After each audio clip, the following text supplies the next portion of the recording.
vont dire un mot et puis on va lancer le débat avec la salle. Voilà, merci. Bien, très rapidement, je vous remercie franchement. Je remercie toute l'assistance. Et permettez-moi de présenter dans cette salle Fatoumata, Fatoumata, où est-elle? Voilà, Fatoumata Kone, j'allais dire Traoré. Fatoumata Kone, qui est le symbole de la répression au Mali de mars 91. Elle a perdu complètement un pied. Je l'ai rencontrée au bas du lycée Badla. Je partais faire un meeting.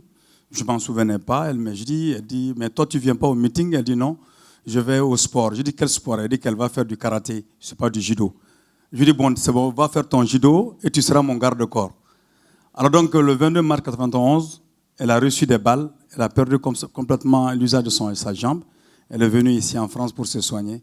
Elle est restée ici en France. Et de remercier aussi le Forum pour l'autre monde, un autre monde, qui est venu vraiment massivement dans cette salle. Je vous remercie franchement. Je remercie la présidente de l'association Médecins l'Espoir Santé pour la communauté, mon ONG que nous avons créée en Suisse. Chantal Woodley qui est venue ici de la Suisse pour assister à cette rencontre. Marek Verlinden qui est venu de Bruxelles, dirigeant du comité Mali. Merci à tous ces Maliens qui sont là, tous ces Français qui sont venus. Le panel ne le présente pas, ils auront à se présenter. Et je dois vous dire que mars 91, le cheminement qu'il a donné, je ne rentre pas dans les détails, c'est un processus. Mars 91, octobre 90, le mouvement étudiant s'est recréé. Parce qu'en 1980, j'étais au lycée, nous avons participé à la création, disons, aux activités de l'Union nationale des élèves étudiants du Mali. L'Union nationale des élèves étudiants du Mali, qui a été dissous en janvier 1980, parce que nous avions revendiqué l'amélioration des conditions de vie dans les écoles. On avait revendiqué également l'ouverture, l'augmentation des bourses des étudiants et l'abandon d'un système pédagogique qui excluait beaucoup d'étudiants et d'élèves au Mali. La répression a été dure. Abdou Karim Kamaradi Cabral, dirigeant du mouvement étudiant en fin de carrière, 25 ans, a été assassiné. Ibrahim Sori Choukari a été assassiné. Les écoles ont été fermées pendant 2 ans en République du Mali. C'était en 1980. Je suis le fruit en partie de ce combat-là. En 90, le 27 octobre 90, nous avons créé l'Association des élèves étudiants du Mali. Parce que de 80 à 90, les conditions n'ont pas changé. Les conditions n'ont pas changé parce que 80 était l'annonce de l'entrée du Mali au programme d'ajustement structurel imposé par le Fonds monétaire international et la Banque mondiale. Parce que suite au coup d'État de 1968, les militaires que vous avez vus là, qui ont été parachutés au Mali par la France à l'époque, ces militaires ont détruit toute la finance du pays. Ils ont liquidé les sociétés entreprises privées qui servaient de structure pour donner de l'argent, mettre de l'argent dans le trésor public et payer les travailleurs. Ils ont liquidé ces sociétés entreprises publiques. Ils ont liquidé l'agriculture qui s'organisait en coopératives. Ils ont liquidé les coopératives agricoles. Et ils ont installé un système de corruption, de dilapidation des fonds qui aboutit à une sécheresse financière importante. Donc, ils ont été obligés, contraints, d'aller vers le Fonds monétaire et la Banque mondiale, qui a donc prêté de l'argent au Mali dans des conditionnalités qui liquidaient l'école, qui liquidaient la santé et qui fermaient les débouchés pour ceux qui terminaient les études. Donc en 90, la question était que dans l'école, les internats étaient fermés. La ruralisation de l'école a été imposée. La ruralisation de l'école, on disait que c'était lié l'école à la vie. Mais ce n'était absolument rien. C'était en fait les élèves qu'on prenait, qu'on partait travailler, faisaient travailler dans les champs. Et les récoltes, avec les dabas rudimentaires, les récoltes étaient partagées par les directeurs d'école ou par la Direction nationale de l'éducation ou par le ministère même de l'éducation nationale. Les enfants des pauvres étaient chassés de l'école parce qu'ils ne payaient pas, ils n'avaient pas de tenue scolaire, parce que leurs parents n'étaient pas capables de payer la coopérative scolaire. Au niveau de l'enseignement secondaire, les internats étaient fermés. Au nord du Mali, les cantines avaient été fermées. Et un peu partout, les élèves devaient marcher 5 km, 4 km, 3 km à pied pour aller assister aux cours des professeurs. Et déjà avec très peu d'aliments dans le ventre. Donc c'était vraiment les conditions extrêmement difficiles. Les bourses des élèves étudiants, des étudiants, jugez vous-même, moi j'étais interne des hôpitaux, j'avais 21 250 francs de bourse par mois. Et mon collègue du Burkina Faso avait 90 000 francs CFA par mois. Et mon collègue du Burkina pouvait loger dans une maison à 7 500 francs CFA avec 2 chambres, avec chambre, antichambre, avec électricité et eau.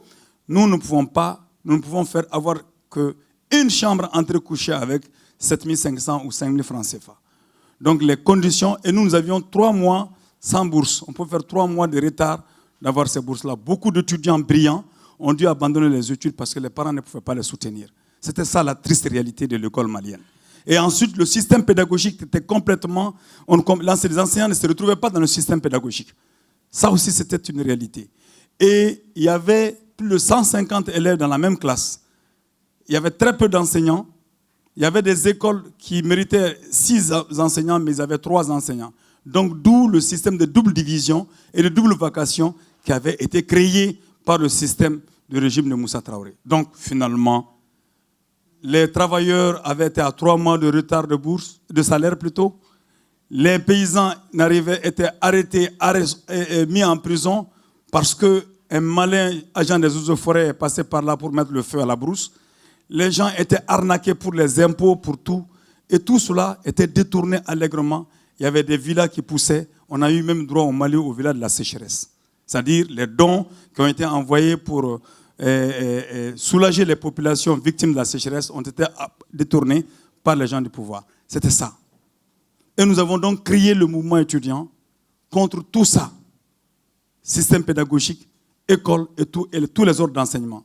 Alors donc quand on s'est battu, effectivement nous avons créé le mouvement en 90, 27 octobre 90 dans la clandestinité. Nous étions 39 élèves et étudiants. Et dans des situations extrêmement difficiles. Mais en 2-3 mois déjà, le mouvement avait pris tout le Mali. Parce que ça répondait aux besoins des Maliens. Donc cela a trouvé que pendant cette même période-là, le CENID a vu le jour. Des mouvements politiques ont commencé à voir le jour, défiant le parti unique.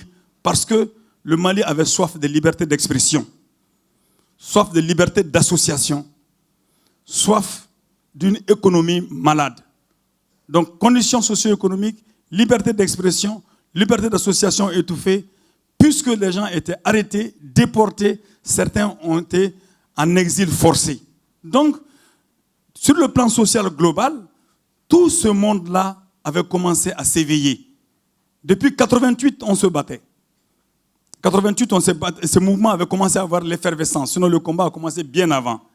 Et donc, quand le discours de la boule de M. François Mitterrand est arrivé, des gens ont vu en cela l'impulsion de la démocratie dans nos pays. Moi, je dis c'est faux. C'est archi faux. Le discours de la boule de François Mitterrand, c'était pour conjurer l'avènement de la révolution en Afrique. C'était parce que la France était consciente qu'il y a des mouvements qui s'éveillaient. Et si ces mouvements prenaient le pouvoir par la rue, les intérêts français pouvaient être remis en question. Elle a été plus prévoyante que ces dictateurs qu'elle avait mis sur place, qui ne voyaient pas loin. Elle les a donc conseillés à revoir leur dispositif de gestion. Ceux qui ont accepté sont restés au pouvoir, Blaise Compaoré. Ceux qui sont restés au pouvoir, Oumar Bongo. Ceux qui ont compris, Denis Sassou Nguesso, sont restés au pouvoir. Mobutu Sese Seko, des conférences, jusqu'à l'avènement de Kabila.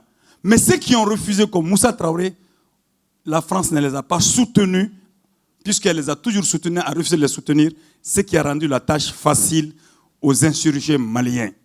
Donc, ça n'avait absolument bol. La boule n'est pas, ni la boule, ni le vent d'Est n'ont été les éléments précurseurs de la démocratie dans notre pays. Ça, je ne partage pas ce point de vue avec beaucoup de gens, beaucoup d'analystes sur la question, mais c'est ça mon point de vue sur la question et on peut en débattre.